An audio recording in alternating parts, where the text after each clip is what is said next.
Good morning, Dave. Morning.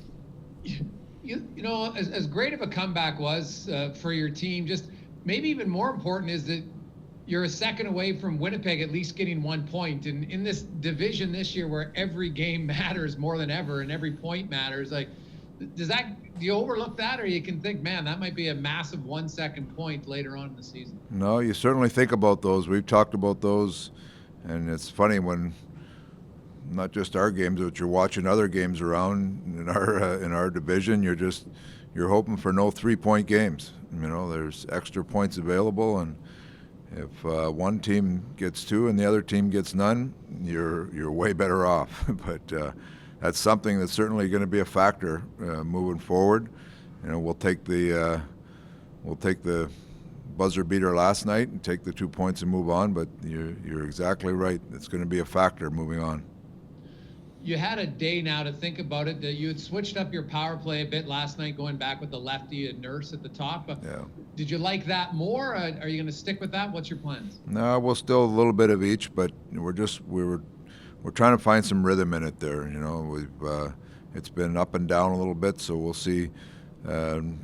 Nurse played there a lot when Clefbaum was hurt a couple of years ago, so he has some experience there.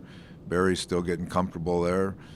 So we'll continue to tweak it a little bit. It gives it a different look, but different looks on it. But the one thing about Nurse is he's comfortable in the way things have gone in the past there. Rob Tychkowski, Post Media.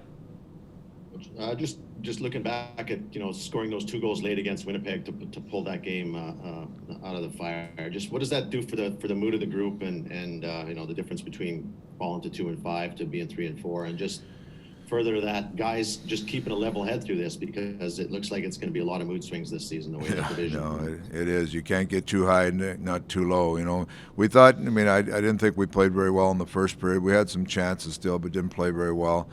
Second and third were good periods for us. We thought we deserved a better fate than we were getting, and then we get a big third goal, and then I give Jesse Pugliarvi a lot of credit. He goes to the net hard. If he doesn't go to the net hard, he doesn't draw that penalty to give us the opportunity to power play for the last 2 minutes. So there's some things that were done well, and we capitalized on the chance, and that's what the game's about right now. It seems like the games are close, where a mistake here or there or capitalizing on a chance dictates the outcome, and that's where we were last night. What do you see out of Koskinen in him playing every game? Because in the past it was kind of where he ran out of a little energy, but it seems a little. It's early, but it seems a little different this year, that he's actually kind of getting stronger. Yeah, he's been real solid in there. Ideally we're going to try to get him as much rest as we can here in between games, but he's our guy right now. He's taking the ball and running with it, and we just need him to give us a chance to win every night, and he's done that. Jason Gregor. Dave, going back to Darnell Nurse, the one area of his game that he seems to improve on early this year is just, completing more passes. He was very good last year, but he just seems to be more consistent. What have you liked about his play overall this year? The one thing I like about Nurse is he's a young player that's continued to build his leadership role on this team, and he's a real valuable member of that leadership core that we have. And his game is growing, as his leadership grows. And defense is a hard position to play, and experience is a big factor in playing well. So he reads situations better. He has more control of what he's trying to get done out there, more passes being completed. So his all-around game, along with his leadership, has just continued to improve. And he's I give him a lot of credit, because he got thrown in a situation this year where we need somebody to take a lot of those Clefbaum minutes, and he's the guy that stepped up, and he's done very well so far. And with Tyler Ennis placed on waivers today, it's safe to say, are you expecting a lineup change tomorrow? Yeah, we're just looking for some flexibility in our lineup. There's with having 8D on the roster, it kind of limits your flexibility of forwards. So we'll have some forwards that have the ability to go back and forth to the taxi squad. So it's just flexibility more than anything, just in the lineup, to see where we want to go. The guys in the taxi squad have worked very hard. We'd like to make sure that people are getting an opportunity to show what they can do. Those bottom couple lines are still kind of fairly fluid here. We're trying to find a nice a rhythm there, so we'll see how it goes tomorrow. Jack Michaels, 6:30 CHED. Dave, I apologize if this has been touched on. I had a bit of a tech issue, but I was wondering whether there was a comparison that could be drawn between what Puljujarvi did for McDavid and Nugent-Hopkins last night and what Yamamoto seems to do on a regular basis for Draisaitl and Cahoon. Just in terms of energy and a bit of a trigger. Yeah, I mean, just on loose pucks, around the puck a lot. There's some similarities there for sure.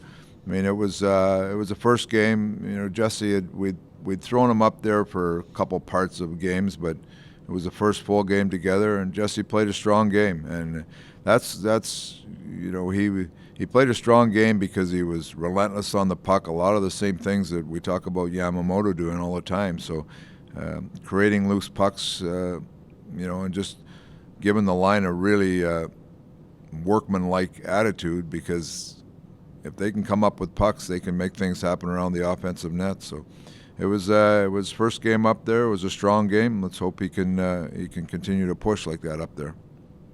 And secondly, it seemed like an active night for you in terms of in-game adjustments. Not to say you don't in certain games, but I'm just wondering, do you have to pick your spots sometimes as a head coach when to press certain buttons? You put Yamamoto up with McDavid, Nuge, you're rewarded. You make the switch with Barrie and Nurse, you seem to be rewarded. Is that a feel thing that you develop over time? Yeah, you're just looking for solutions, you know, in a game, and there's just certain things that are happening depending on how players are playing, situations, matchups. I mean, there's just a lot of different factors that come into it, but you're going through the game, you're just trying to get a feel for where you're at, who's performing well, who might mesh, you know, so you're just kind of trying to win the game is what you're trying to do, and coach is no different than the players. You're just trying to do what you can to win the game.